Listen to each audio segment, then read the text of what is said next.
જય હિન્દ, જય ભારત, જય સંવિધાન. હકની વાત સીધી નેતાઓ સુધી, સીધી અધિકારીઓ સુધી. આજની વાત પાદરા તાલુકાના કુરાલ ગામે આપણે સ્વચ્છ ભારતની જ્યારે વાત કરતા હોય અને ભ્રષ્ટાચાર મુક્ત ભારતની વાત કરતા હોય તો આજે આ વિડીયોને બને એટલો શેર કરો અને આ જે વાત છે ભ્રષ્ટાચારની વાત છે ને આ ભ્રષ્ટાચારની વાત સાથે આજે આપણી પાસે કુરાલ ગામના હર્ષદભાઈ પટેલ જોડાયેલા છે અને તેમની જે ગામના થયેલા ભ્રષ્ટાચારના સચોટ પુરાવા સાથે આજે આપણી સમક્ષ એમની વાત મૂકવા માંગે છે. તો સીધી જ વાત આજે આપણે હર્ષદભાઈ પટેલ સાથે કરીશું કે એમનો શું મુદ્દો છે અને કયા બાબતના ભ્રષ્ટાચાર અને કેવા આક્ષેપો છે એ જણાવશે. હર્ષદભાઈ, શું મુદ્દો છે આજનો? મુદ્દો એવું છે કે સાહેબ કે આપણા મોદી સાહેબે જે જાહેરાત કરેલી કે ભાઈ સ્વચ્છ ભારત, તો એની સાથે બી ભ્રષ્ટાચાર મુક્ત ભારત હોવું જોઈએ. એના આધારે હું અત્યારે તમારી જોડે જોડાયો છું અને ભ્રષ્ટાચાર કુરાલમાં લિમિટ ક્રોસ કરી ગયો છે કે એના પુરાવા મારી પાસે ઘણા બધા છે.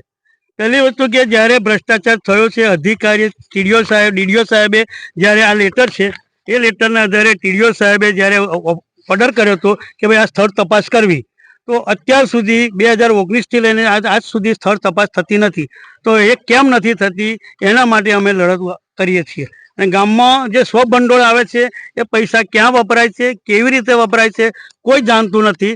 છેલ્લા 2.5 વર્ષથી ગામમાં તલાટી અને વહીવટદાર જે વહીવટ કરે છે, ગામમાં કોઈ નોટિસ બોર્ડ નથી, તે કોઈ લખતા નથી કે આ ભાઈ ક્યાં શું થાય છે, કેવી રીતે થાય છે, કશું જ થતું નથી. એમને મન ફાવે એ રીતે પૈસા આવે છે અને મન ફાવે એ રીતે વાપરે છે.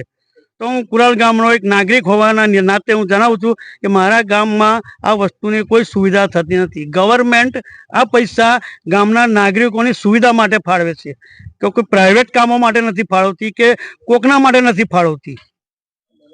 એટલે કામો થતા નથી અને પૈસા લેવામાં આવે છે. એનો પુરાવો મારી પાસે છે. સીધી જ વાત કે જ્યારે અધિકારીઓ જ પણ બેખોફ જ્યારે થઈ જતા હોય છે અને અધિકારીઓ જ પોતે અધિકારમાં હોવા છતાં જ્યારે ન્યાયિક તપાસની વાત કરવામાં આવે સચોટ માર્ગદર્શન સાથે, માહિતી સાથે, અને માહિતી અધિનિયમ પ્રમાણે તમે જ્યારે માહિતી માગો છો તો તમને એ અધિનિયમના હેઠળ તમને કેટલા ત્યાંથી સપોર્ટ મળે છે, અધિકારીઓ કેટલા જવાબ તમને આપે છે? અધિકારી કોઈ જવાબ નથી આપતો. ઉલટા અમને લોકશાહીમાં અમે જીવીએ છીએ, અમને કાયદાનું જ્ઞાન નથી કરાવતા. અધિકારી હોવાનું, અમે તો આમ નાગરિક છીએ. અધિકારી અમને કંઈક તો માહિતી આપે ને કે ભાઈ આ નહીં આમ. તો પહેલાં જ્યારે મેં આરટીઆઈ માગી ત્યારે મને એવું કહ્યું, ત્યારે મેં તલાટીએ પૂરતી માહિતી ના આપી એટલે હું અપીલમાં ગયો. અપીલમાં આપણે ચૌધરી સાહેબ હતા, તો મને આ લેટર આપ્યો કે 6 તારીખે તમારે હાજર રહેવું. એમાં સ્પષ્ટ ઉલ્લેખ કર્યો તો તલાટીને કે બધા કાગળિયા લઈને આવવું. હું જ્યારે ત્યાં અમારી ઓફિસે ગયો ત્યારે મને મારી જોડે સંદીપભાઈ અને આ બીજા એક છોકરો હતો, અમે બે હતા. મને મૌખિક એવું કહેવામાં આવ્યું કે તમે કોઈ બી એક માહિતી માગી શકો તો ભાઈ એક આપો. પણ એક માહિતી એ આપી શકતા નથી.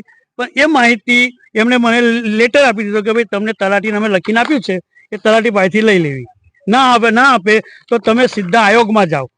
એ શું સાહેબ, અધિકારીઓને આટલા માટે ગવર્મેન્ટે બેસાડે છે કે ભાઈ કામ ના કરવું હોય તમે આયોગમાં જાઓ. ગાંધીનગર, તો મારે ગાંધીનગર જવું.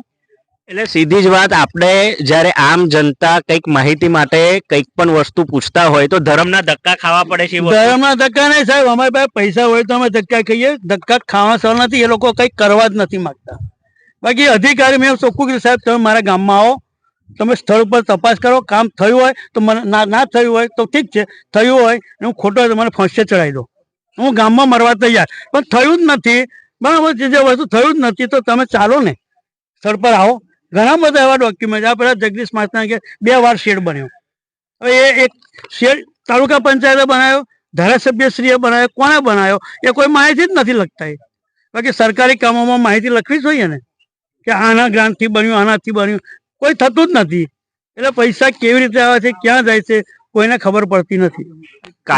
કાયદાની જોગવાઈ પ્રમાણે જ્યારે આમ નાગરિક કોઈક માહિતી પૂછવા માટે જાય છે, જેવી રીતના હર્ષદભાઈ જે જણાવી રહ્યા છે, એટલે ચોક્કસથી હકની વાતના માધ્યમથી આપ તમામ લોકોને જાગૃત ફેલાવવાનું અને જે અધિકારી સુધી વાત પહોંચાડવાનું જે આ કામ છે તો આ વિડીયોના માધ્યમથી આપણે કરીએ છીએ.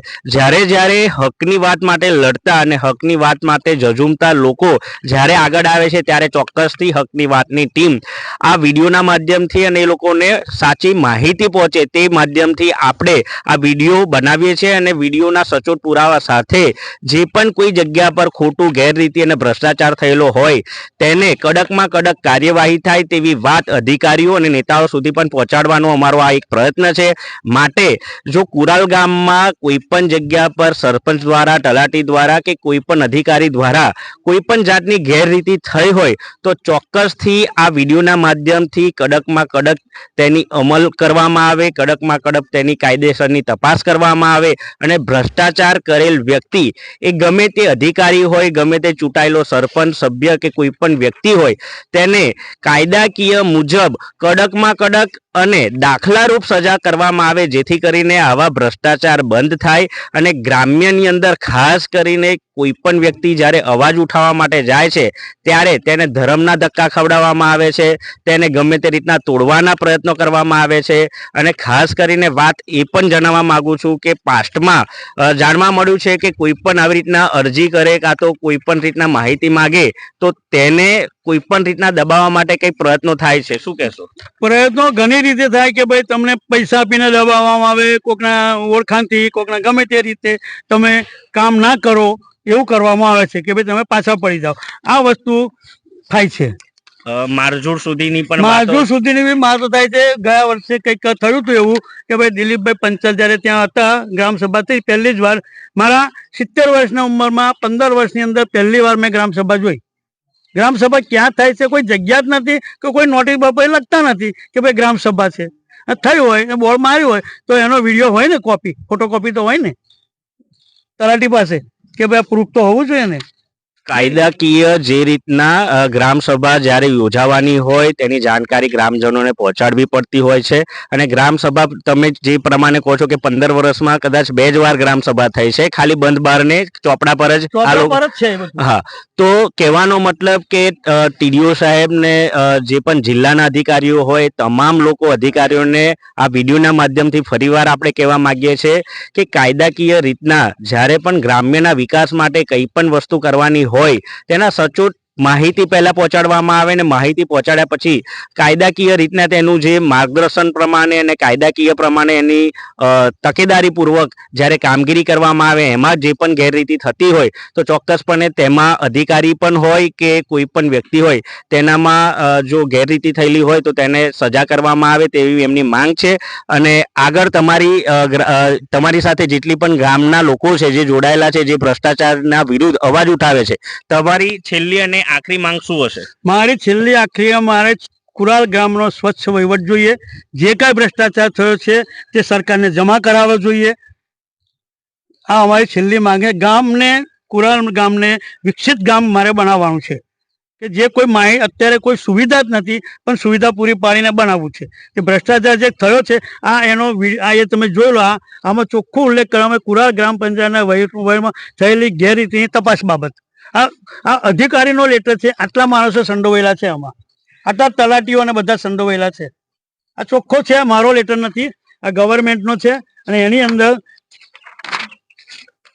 આ ટીડીઓ સાહેબની સહી છે, જિલ્લા વિકાસ અધિકારીની સહી છે, મારી સહી નથી. આ તે છતાં બી આ વસ્તુ દબાવવામાં કેમ આવે છે એનું કારણ ખબર નથી પડતી.